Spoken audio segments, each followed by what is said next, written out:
Arestado ang sarang 23 anyos na lalaki sa pigkasang operasyon kan otoridad sa presentasyon Camarines Sur alas 5 nin aga kaining Lunes, Agosto 19.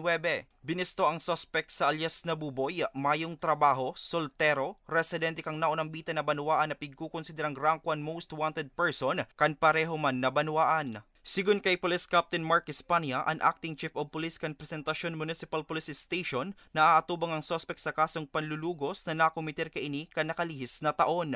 Almost 1 year man po siya nagtago sa sa otoridad, pero kasugma iyo po nga nito na timingan ta. Pig-serve na po itong warrant of arrest na may kaso po ning rape. Naging matrayong pumandaan operasyon sa pakikipagtabang kan mga residente sa otoridad na naging dalan sa pagkakadakop kan suspect.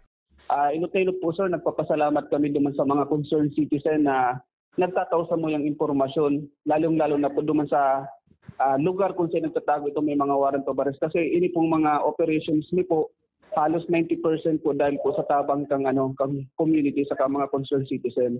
Ngunyan po kung aram po rin lang may mga standing warrant of arrest nila, di po sila magdulog sa PNP presentation kasi tatabangan yung man po sila para malinig na po yan sa iyang kaso.